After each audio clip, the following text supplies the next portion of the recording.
If there's a Ford in need, I am the man indeed. I will find them. I will fix them. I'll love them. And you know, I'm going to drive the shit out of them. I am the Ford aficionado. Welcome to my channel. Howdy guys, welcome back. It's the Ford aficionado back at it again. And bringing you some different content this time. As y'all will see, this is my nephew's 2003 Chevrolet Silverado HD 1500. It's got, I do believe, a 6.0. Because this is a work truck after all. It does have a lift kit. It is 4-wheel drive. And so, most of these Chevrolets came with a 5.3 to 6.0, but this being an HD heavy duty work truck and 4-wheel drive, it's a good chance it's a 6.0. But, like I said, it's my nephew's truck. My sister's letting me drive it. This is my Jeep. It's acting kind of stupid. Can't get it out of third gear. Anyway, I've been driving it for about a week now. And, I'm going to tell y'all the truth. This truck does have 269,000 miles on it. Runs like a scalded ape. The exhaust has been modified.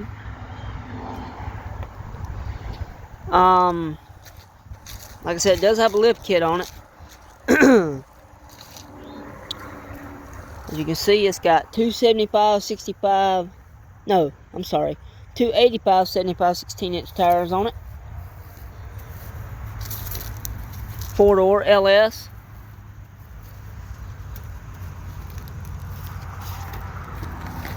Let's see. You can see the blocks in the rear end showing lift kit. The exhaust has been modified, like I say. But like I said, it is 4-wheel drive.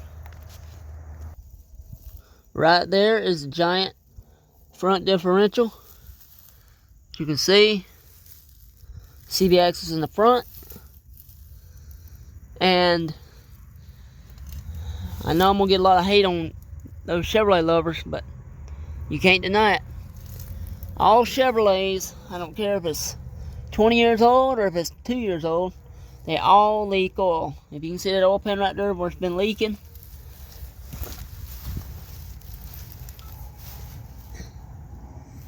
They all leak oil from the rear main seal, oil pan gasket, you know, like that.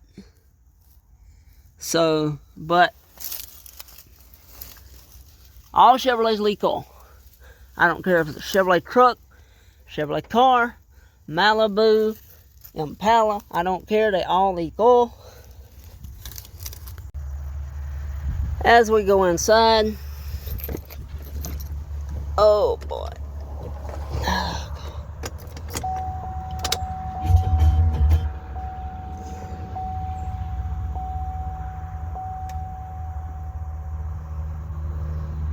As you can see, it's got 269,311 miles on it. Now, here's the thing. Like I told you, I've been driving this truck for a week now. No check engine light whatsoever. Runs like a scalded ape. And here's what got me on. Here's how I knew I had a difference between a Chevrolet and a Ford. You look at the steering wheel. See all these buttons. I'm used to my cruise control being on my steering wheel, like in Frankie or in my Jeep over there. Not on a Chevrolet. I had to Google how to find the cruise control in this truck when I first got it. The cruise control is right here. This button right here, you turn it on and use this to set the cruise. Once you turn it on, get it to say 60, hit that button and it sets the cruise to 60. If you want to accelerate, you know, bump up the cruise, hit that button right there. It goes up. You want to go down, or that actually turns it off. So the Chevrolet cruise control is on the turn signal. All the lights work, brake lights, everything. And I'll crank it up, let y'all hear the exhaust. Here we go.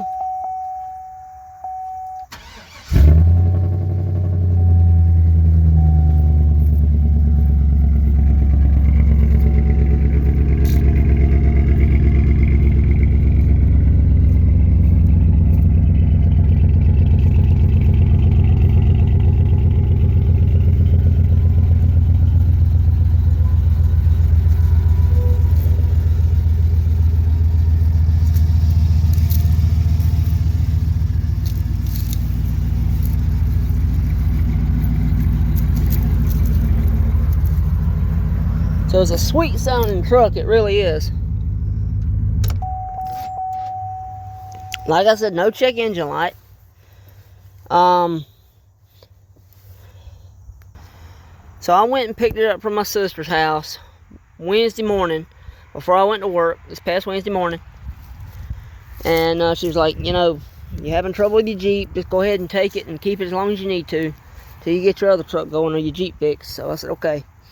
So I picked it up, drove it to work, and when I got to work, as soon as I got in the parking lot, a message popped up on the dash, check oil level. I said, okay, well, it is a Chevrolet, so it does leak oil.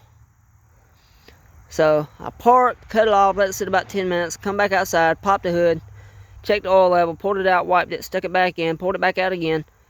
Dipstick was bone dry. There wasn't a drop of oil on that dipstick. It was bone dry. I said, okay, well, you know what? Since he's letting me drive it, I'm going to make sure I take care of it. So when I went to lunch at 3 o'clock that afternoon, I went and got 2 quarts of 5W30. I said, it's more likely 2 quarts low.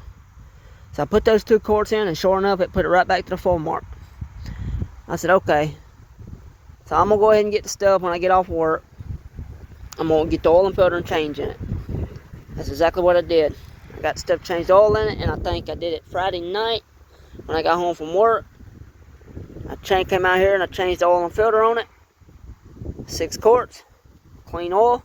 And when that oil came out, when I drained it, it looked like, now, don't hear this wrong, but I'm going to be honest with you. Y'all know how chocolate milk looks? How kind of dark and kind of just, I don't know how to explain it, you know, kind of like gray, almost gravy. I'll put it like that. It looked like gravy came out because it hadn't been changing so long. Like I said, that's my nephew's truck. You know, he probably never changed it, but no big deal. It is a Chevrolet pushrod V8. They can run forever. This has got almost 300,000 miles on it. Runs like a top, no check engine light. So I changed the oil and filter on it. I said, if I'm gonna be driving, I'm gonna make sure it's taken care of. Don't nothing bad happen to it. And so I changed the oil in it, reset the light. No issues. Now, anybody knows me knows I'm a short, skinny white cracker. I'm 5 foot tall, maybe 100 pounds. So this truck having a lift kit on it. I want to show y'all something. So here we go, guys. Now this is not, you know, this is not acting. This is 100% truth. Like I said, I am a 5 foot tall, maybe 100 pound skinny white cracker from South Carolina. And this truck having a lift kit on it. Here's how I got to get in. Now, before I do this, y'all can see, look close. The seat's about almost all the way up in the dash, and the back seat is almost sitting straight up. Okay? Now, this is how I have to get in.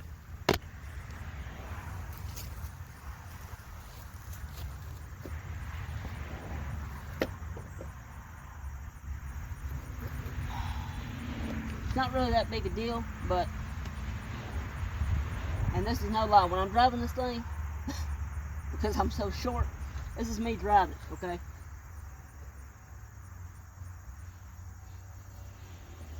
I'm having to actually look over the steering wheel because I can barely see being such a short white cracker. So, that's it. All you short people know what I'm talking about. But this is a comfortable riding truck.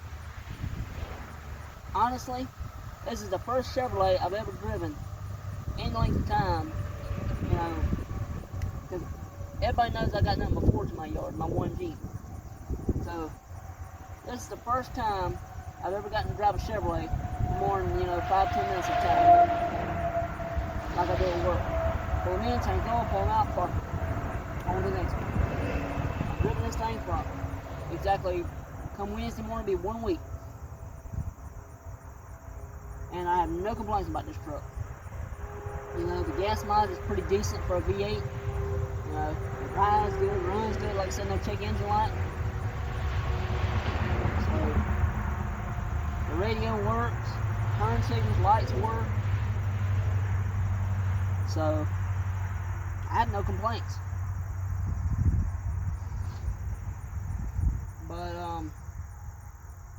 But yeah.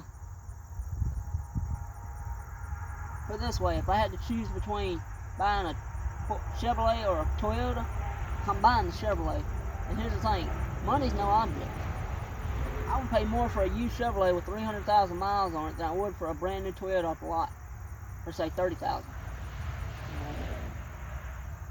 Any Toyota, that don't mean car, truck, SUV, don't matter.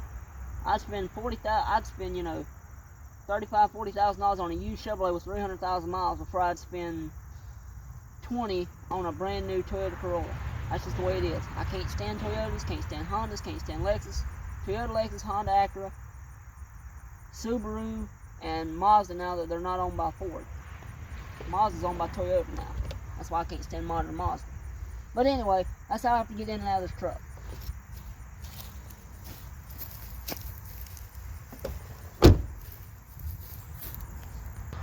So Wednesday, when I first got it, drove it to work. That night, when I got off work, I stopped. I put $20 in it. It was almost on E. $20 at $2, and I I get $2.31. Give me up to half a tank from almost empty. Then Friday night, I stopped, put gas in it again, about a quarter of a tank. Put $20 in it, give me about almost 3/4 of a tank. Then last night, I stopped and put gas in it again. Almost on E again. I put 25 in this time, and gave me almost 3/4 of a tank.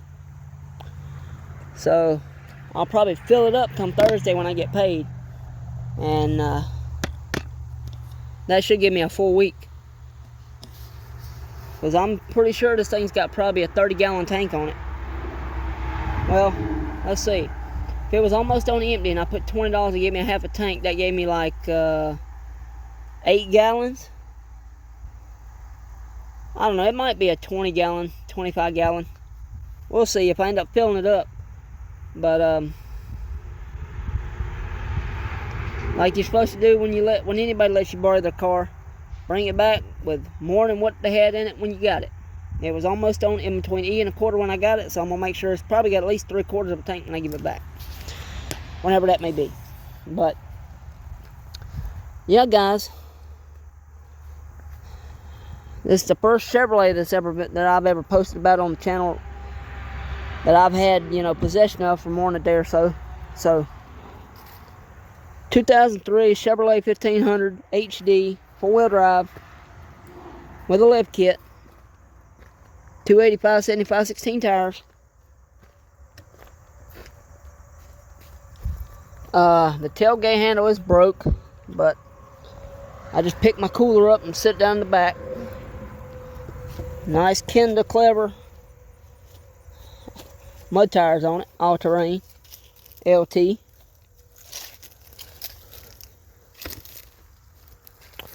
But yeah, it's a damn good truck. No check engine light, almost 300,000 miles. You can't beat that, guys. Like I said, if I had my choice, if I was at a dealership right now, a used car lot, and they had, let's say, this truck for 10 grand and a equivalent Toyota Tacoma or a Toyota Tundra for, say, 8 grand. Let's say the Toyota was cheaper than the Chevrolet. I'm still buying the Chevrolet. The only Japanese vehicle brand I trust is Nissan. And I'm going to get a lot of hate on that, I know. But guess what? I know about cars.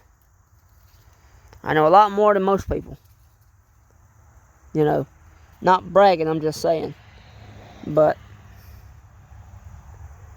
I just can't stand Toyota for the simple fact that in the big bailout of 2008, when all the other, Chevrolet included, took the big bailout of 2008, took all that money, Ford never took a dime.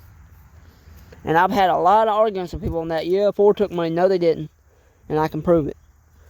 But Chevrolet, Jeep, Nissan, Hyundai, Kia, Toyota, Honda, Lexus, they all took money from the government, when Ford did not.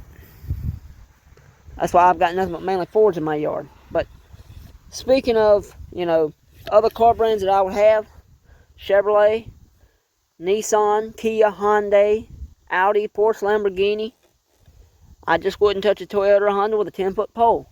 You couldn't, I'm going to put it this way, you could not give me a Toyota or Honda. I do not care. You will not give me a Toyota or Honda because I would not have it.